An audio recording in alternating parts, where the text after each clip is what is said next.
Voy a tratar de ser lo más explícito posible para poder avanzar en el contexto de la palabra. Juan 17:3, abra su Biblia en un texto que ya leímos el martes y también lo vamos a meditar en esta mañana. Dice la palabra de Dios, Juan 17:3, y esta es la vida eterna, que te conozcan a ti, el único Dios verdadero, y a Jesucristo, a quien has enviado. ¿Lo puede leer conmigo usted, iglesia? Y esta es la vida eterna, que te conozcan a ti y a Jesucristo, a quien has enviado. Parece como que yo no escuché que lo leyeron, pero bueno. Oigan, mis amados, en este texto Jesús hace la oración pública más larga que se registra en toda la Biblia. Jesús pasaba noches enteras orando, pero ninguna de esas oraciones se registró. Sin embargo, esta sí. Parece que el apóstol Juan estaba cerca de Jesús, estaba con Jesús cuando Jesús hizo esta oración. Es la oración pública más larga y más extensa pública que se ha hecho del Señor. Y Jesús da una definición aquí. Fíjese, si usted se fija bien, fíjese que su Biblia tiene 2 puntos. Jesús da una definición. Jesús dice, y esta es la vida eterna, 2 puntos. ¿Tiene 2 puntos su Biblia? Y esta es la vida eterna, o sea, da una definición. ¿Qué es la vida eterna? Óigalo, que te conozcan a ti, el único Dios verdadero, y a Jesucristo, a quien has enviado. Jesús define la vida eterna en una palabra, y parece algo como chocante. La define en conocimiento. La vida eterna está ligada al conocimiento del Padre. No habrá vida eterna para aquel que no conozca al Padre. La vida eterna no está ligada a que usted vaya a una iglesia. La vida eterna no está ligada a que usted vaya a una denominación. La vida eterna no está ligada al tipo de Biblia que usted lea. La vida eterna no está ligada a cómo usted se vista o cómo usted aparente. La vida eterna está ligada en que usted conozca a Dios. Si conoce a Dios, tiene vida eterna. Pero el conocimiento de Dios hace una separación en el conocimiento natural y en el conocimiento espiritual. Por ejemplo, hay personas que pueden decir, yo conozco a mi hermano Enrique, pero esa palabra conocer es simplemente que lo identifica o que puede distinguirlo, pero no realmente lo conoce porque no sabe cómo él piensa. O sea que la palabra conocimiento tiene 2 definiciones. Una es tener información de algo y 2, otra es haber entrado en algo. Yo puedo decir que conozco a Rodolfo, pero estoy diciendo que lo conozco porque lo identifico. Pero si yo no me siento con él, conozco cómo él piensa. Si yo no me siento con él y conozco cómo él más o menos reacciona, si yo no me siento con él y no tengo un tiempo de comunión, de relación, de conversación con él, muy difícil que yo pueda decir que lo conozco. Porque la relación es lo que define verdaderamente el conocimiento. Entonces, Dios nos llamó a una relación con Él. Y esa relación está muy, muy ligada a esa palabra, conocimiento. En la medida que conocemos al Señor, podemos hacer su voluntad. Pregunta, ¿cómo usted puede hacer la voluntad de Dios si usted no la conoce? No puede o no podrá.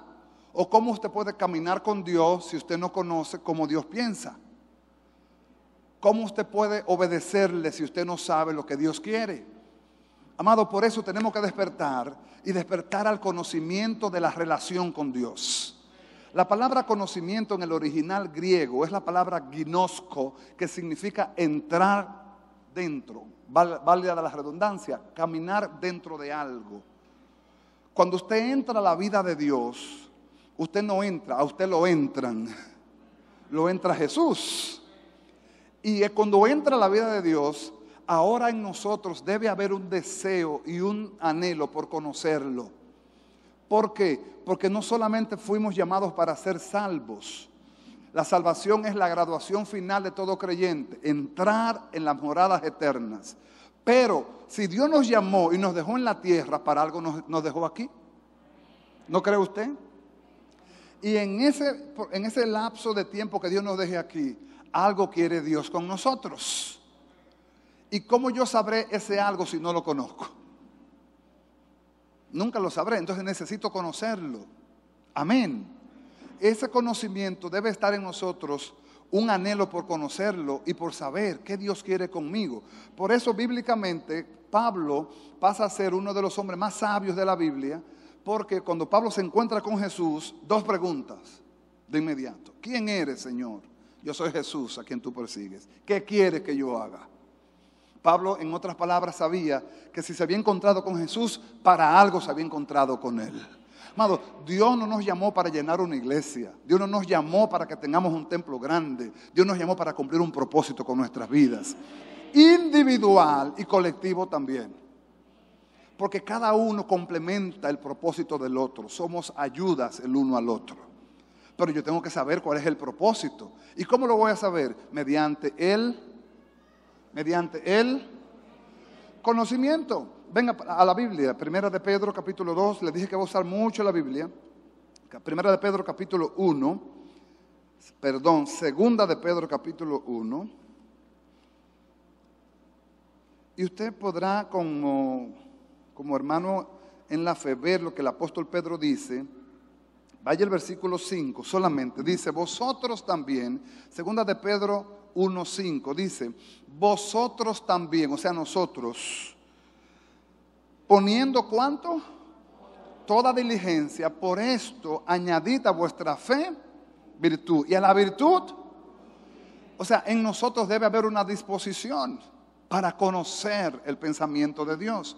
¿Cómo lo puedo conocer? Tengo dos maneras muy, muy importantes para conocerlo. Uno, mediante la palabra.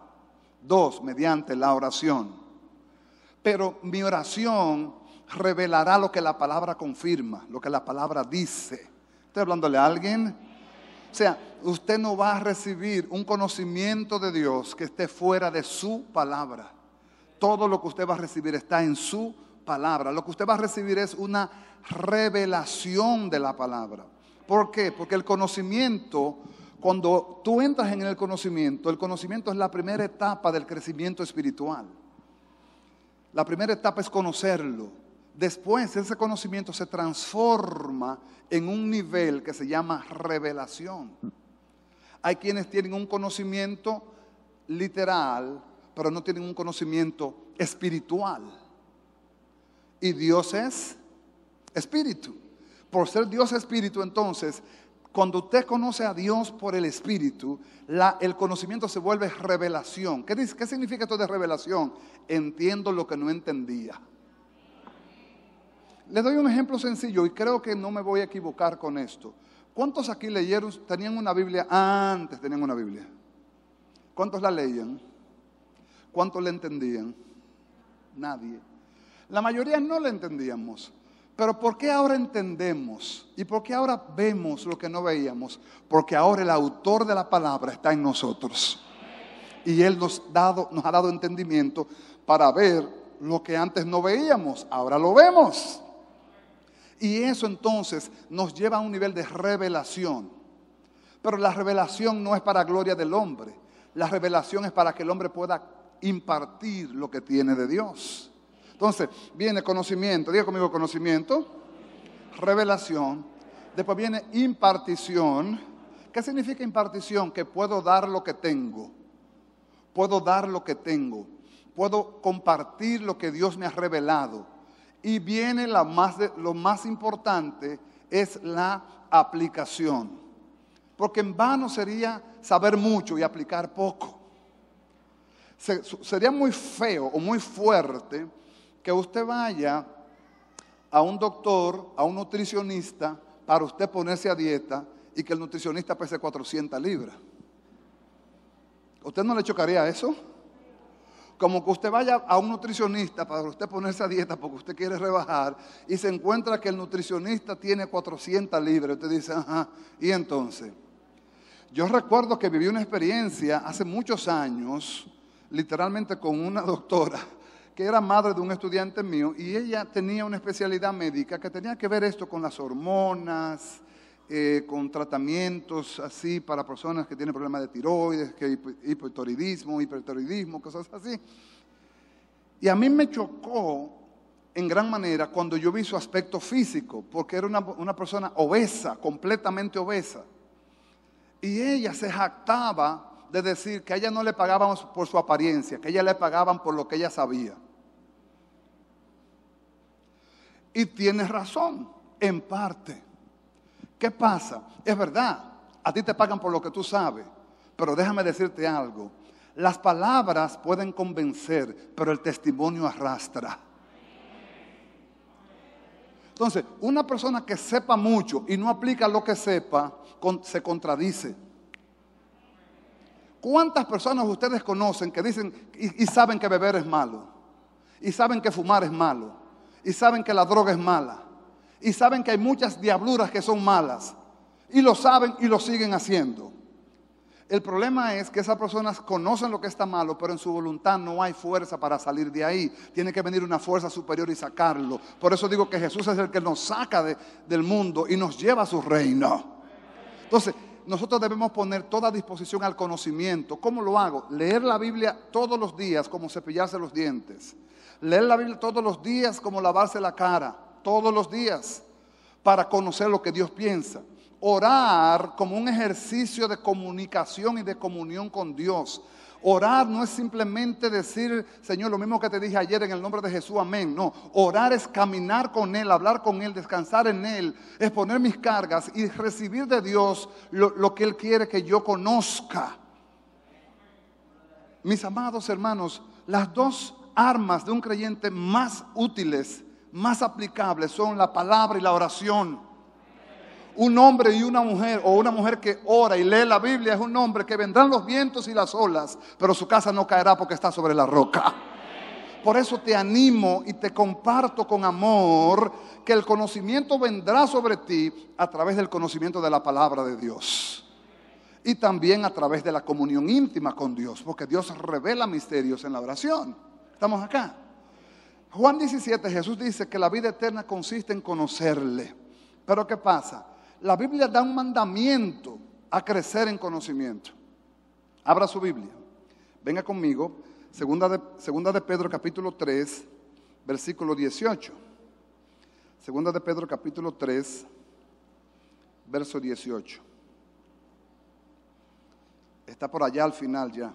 Dice, el apóstol Pedro dice, antes bien, creced en la gracia y el conocimiento de ¿quién? De nuestro Señor y Salvador Jesucristo. A Él sea gloria, honra y hasta el día de la eternidad. Fíjese bien, creced. En ese versículo, creced es una alternativa o es un mandamiento. Es un mandato. Creced en la gracia. ¿Cómo yo crezco en la gracia? Hay una manera elemental de crecer en la gracia y es permanecer en la fe. Amados, Dios no le pide al débil que mida sus fuerzas. Dios conoce que somos débiles, pero el que persevera hasta el fin, este será salvo. Perseverar significa que aun pasen lo que pase, yo sigo creyendo que Jesucristo es el Señor. Aunque se levanten los vientos y las tempestades y todo el sol se oscurezca, yo sé que Jesucristo es el sol de justicia. Permanecer en la fe. Permanecer en la fe, crezco en la gracia. Ahora, ¿cómo crezco en conocimiento? Aquí viene el punto. Para crecer en conocimiento yo necesito disposición de corazón. Y la disposición de corazón tengo que tenerla de manera responsable porque es algo personal. Yo te puedo compartir todo lo que Dios me ha dado, pero si tú no dispones el corazón, no hay nada. Dicen, hay una máxima de educación que dice que no hay buenos maestros si no hay buena actitud para aprender. Usted puede tener el mejor de los maestros, pero si usted no tiene una buena actitud para aprender, olvídese. Puede tener una estrella de maestro, pero si usted no tiene un corazón dispuesto a aprender, no vale nada. Así pasa con Dios. Dios está dispuesto a enseñarnos, pero nosotros debemos estar a la disposición de aprender. Yo no sé usted, mi hermano, pero yo quiero aprender más de mi Señor. Yo creo que me falta mucho. Yo creo que necesito mucho. Y por eso Dios mismo se preocupa en que lo conozcamos, porque en el conocimiento de Dios está la representación de Dios. Si lo conocemos, lo vamos a representar bien. Hoy te voy a compartir varios principios de los beneficios que tiene el conocimiento. Los que son hijos, escuchen esto. ¿Por qué los padres insistimos, estudia, estudia, estudia, estudia? Amados, pesa menos un lápiz que una pala. Aunque no es denigrante que usted trabaje llenando un camión de arena o de piedra, eso no es denigrante, eso es un trabajo. Pero la diferencia será que el que pudo prepararse, capacitarse y lograr un nivel académico, un nivel de conocimiento, puede tener un estilo de trabajo diferente, quizás un poco más holgado o más beneficioso que el otro. Entonces, el conocimiento marca la diferencia. En Dios, el conocimiento marca la diferencia también. Oiga, puede ser que vengamos todos a la misma iglesia, oigamos los mismos predicadores, leamos la misma Biblia, pero nuestra disposición de corazón no sea la misma. El que tiene el corazón dispuesto para con Dios, Dios lo enseña. Se lo revelo fácil. Jueces capítulo 6. En el libro de Jueces, Israel estaba bajo el yugo de los madianitas y estaba sufriendo porque le estaban comiendo las cosechas. El enemigo se come la cosecha cuando tú eres un ignorante del propósito de Dios. El enemigo se come el matrimonio cuando tú eres un ignorante del propósito de Dios. El enemigo te come tu salud cuando tú eres un ignorante del propósito de Dios. El enemigo te roba el tiempo cuando tú no sabes cuál es el propósito de Dios. Lo hace porque el diablo vino a robar, matar y destruir. Y dice la Biblia que en Jueces los israelitas estaban completamente asustados y amedrentados a causa de los madianitas que venían y arrasaban con sus cosechas. Pero Dios, que tiene misericordia, diga conmigo, Dios tiene misericordia.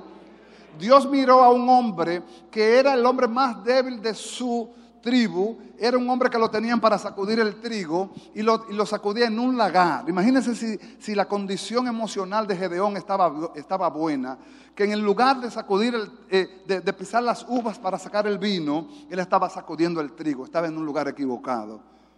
Estaba en un lugar equivocado.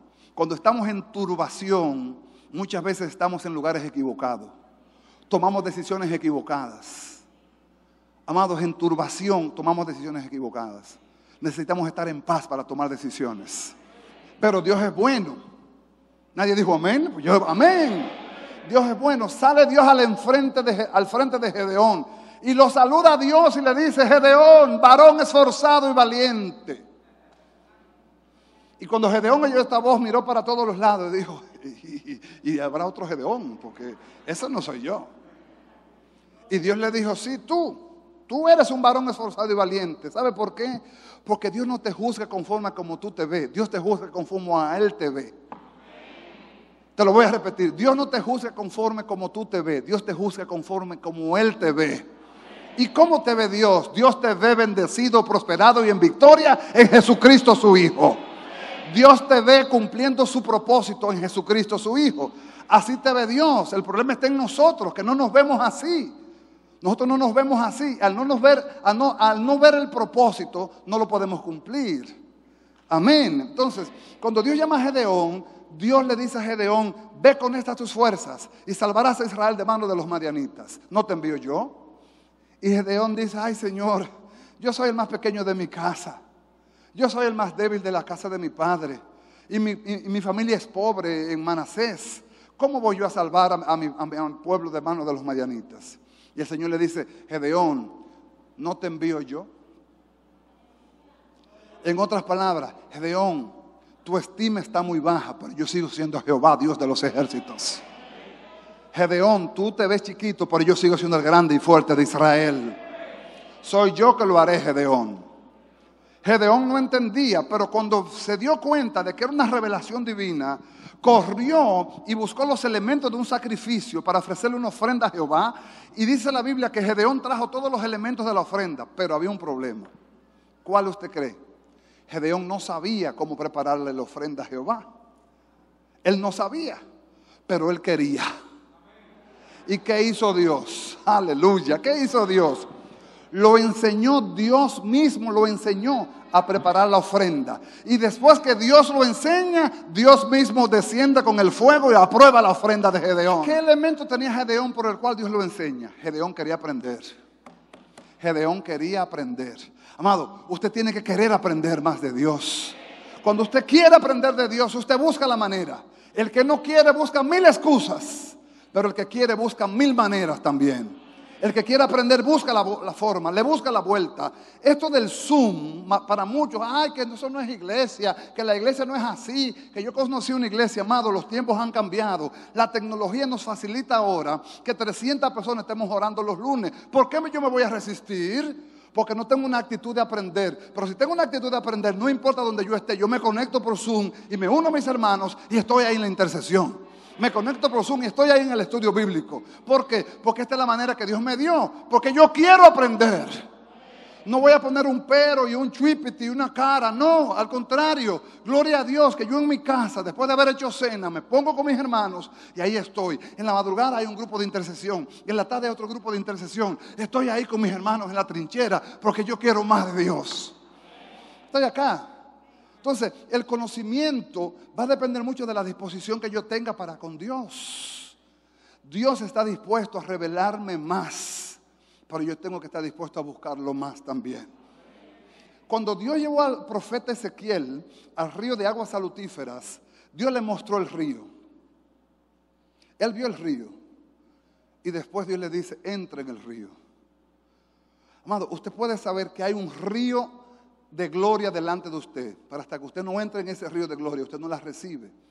Tiene que entrar en el río. La Biblia es un caudal de conocimiento divino. La Biblia es una fuente inagotable. La Biblia es un yunque que gasta todos los martillos. La tenemos en la casa, la tenemos en el celular, la tenemos en la tableta, pero no la leemos, entonces así no funciona. La Biblia no funciona encima de una repisa. La Biblia no funciona en un closet, en un librero. La Biblia funciona si usted la lee y la guarda en su corazón para no pecar contra Dios. Así funciona la Biblia. Entonces, cuando Dios le muestra a Ezequiel el río, Dios le dice a Ezequiel, entra en el río. Así te dice el Señor a ti, entra en el río. Y Ezequiel entró en el río y dice que el agua le daba a los tobillos. Y dice la Biblia que Ezequiel vio que era bueno. Le gustó. Oiga, cuando usted conoce a Dios le gusta. ¿A quién no le gusta conocer al Señor? Estamos hablando del Dios Todopoderoso. Yo no te estoy hablando a ti de un Cristo clavado en una cruz de madera, de yeso, de bronce. Yo te estoy hablando a ti del Señor Dios Todopoderoso, el que hizo los cielos y la tierra, el que mandó y existió, el que sustenta todas las cosas con el poder de su palabra. ¿Cómo no me va a gustar conocerlo? Al santo, al justo, al verdadero, al fiel, al perfecto, al eterno, al admirable, al invencible, al todopoderoso, el que lo llena todo y en todos, al que Salomón mismo dijo, los cielos de los cielos no te pueden contener, el firmamento anuncia tu gloria. ¿Cómo no me voy a deleitar en él? Cuando Ezequiel entró al lago de los tobillos, Dios le dijo, ¿te gustó? Está bueno. Y él le dijo, entra un poquito más entonces para que tú veas. Y entró otro poquito y el agua le daba a las rodillas. ¿Qué te parece? Oye, está sabroso esto. Y él le dijo, entra otro chin más, como si Dios fuera cibaeño. Otro chin más. Ezequiel entró con el agua hasta los lomos, aquí. Y le gustó. Amado, es que mientras más entras, más te gusta. Mientras más conoces, más te gusta. Más te maravillas, más te sorprendes, más te quedas espantado por su gloria. Y cuando llegó al nivel del pecho, le estaba gustando y Dios le dice, hay otro nivel más fuerte, más alto. Entra en él. Y en una entró en él y cuando, ¡ay, no tocó tierra! Tuvo entonces que nadar. Amado, Dios quiere que nademos en el río de su revelación, en el río de su conocimiento, en el río de su gracia, en el río de su fuego, en el río de su unción. Dios quiere que nademos. Dile a alguien, no te quedes con el agua a los tobillos. Dile, no te quedes con el agua a los tobillos. ¿Sabe por qué? Porque eso sería limitar lo que Dios quiere entregar. Y si yo limito lo que Dios quiere entregar, yo no puedo culpar a Dios entonces. Yo lo que debo es entender que el problema no ha sido Dios, el problema ha sido yo.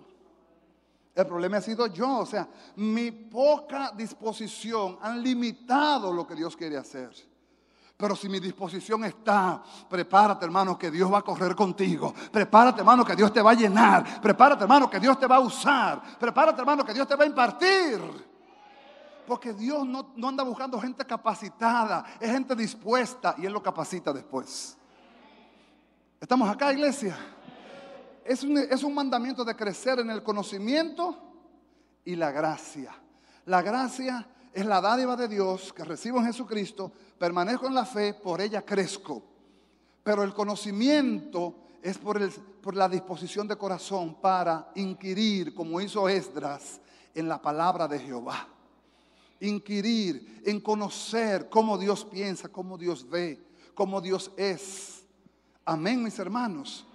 Pero no tener la información solamente, sino que esa información se transfiera a revelación de Dios. ¿Estamos acá?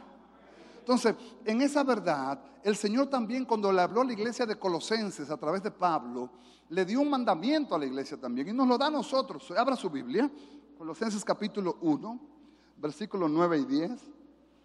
Esta iglesia, Pablo nunca fue a ella. Pablo nunca estuvo físicamente con los colosenses, pero le escribió una carta a través de uno de sus hijos espirituales. Y dice la Biblia, Colosenses 1, 9 y 10, dice: por lo cual también nosotros, desde el día que lo oímos, no cesamos de orar por vosotros y pedir que seáis llenos de ¿qué? ¿Llenos de qué? No, yo quiero oír lo que usted lo diga como con ánimo. ¿Llenos de qué? Del conocimiento de su voluntad, en toda sabiduría e inteligencia espiritual. Pablo no dice aquí que sean untados de conocimiento. Pablo no dice aquí que ustedes ven el conocimiento de Dios, sino que sean llenos de conocimiento. Y dice después de su voluntad, el versículo 9 otra vez, dice que seáis llenos del conocimiento de su voluntad en toda sabiduría e inteligencia. ¿Sabía usted eso? Que hay una inteligencia espiritual. Así como hay inteligencia robótica, hay una inteligencia natural. Yo miraba a mi hermano Juan Trinidad y yo decía: Dios mío, como tú le das inteligencia a los hombres, porque este hombre toma un árbol, una raíz de un árbol, un tronco de un árbol y te hace una figura de arte hermosísima. Pero eso es una inteligencia, es un talento que Dios le ha dado. Así hay gente que para las cosas técnicas te agarran y te desbaratan un aparato y te lo arman otra vez. Hay otros que en mecánica, hay otros que en matemática, hay otros, pero hay una inteligencia espiritual que la da el Espíritu Santo. Y la da para que entendamos a Dios. Amado, no sé usted, pero dígale: Señor, dame de esa inteligencia. ¿Se atreve a hacerlo otra vez? Señor, dame de esa inteligencia. Porque si yo tengo de esa inteligencia, voy a entender tu propósito y voy a entender tu voluntad. Yo no voy a andar como una oveja sin pastor. No voy a andar a la deriva. No voy a andar extraviado porque tengo inteligencia espiritual. Amén. La inteligencia espiritual me dice a mí que yo no estoy solo, que Él está conmigo todos los días hasta el fin del mundo. La inteligencia espiritual me dice a mí que Dios es fiel a su promesa y Él cumplirá su propósito en mí. La inteligencia espiritual me dice a mí que aunque pase por el valle de sombra y de muerte, Él estará conmigo. La inteligencia espiritual me recuerda a mí su promesa. Y su promesa es sí y amén en Cristo Jesús. La inteligencia espiritual me hace recordar quién yo soy para no perderme en el mundo de confusión que vive hoy la tierra. La tierra está en confusión. Y muchos creyentes que no conocen están en confusión también. Y turbados y agobiados y tristes y apocados y cabizbajos. No, hermano, tú tienes una inteligencia espiritual que te recuerda quién te salvó, quién te lavó, quién te puso nombre y quién te dijo: mío eres tú. Si yo soy de Dios, a nada debo temer. Jehová es mi pastor, nada me faltará. La inteligencia espiritual me dice a mí que aunque ande en el valle de sombra y de muerte, su vara y su cayado me infundirán aliento. La inteligencia espiritual me dice a mí que Él aderezará mesa delante de mí en presencia de mis angustiadores. Aquellos que pensaron que tú te caerías, aquellos que pensaron que te verían a ti pidiendo chela en la calle, aquellos que pensaron que te verían a ti mendigando, se quedarán boquiabiertos cuando te vean bendecido, prosperado, lleno de gracia, de sabiduría, de salud y de victoria. Y dirán, como dice el Salmo 127, 126, cuando el Señor hiciere volver la cautividad de Sión, seremos como los que sueñan. Nuestra boca se llenará de risa, nuestros labios de alabanza. Entonces dirán las naciones, grandes cosas ha hecho Dios con estos.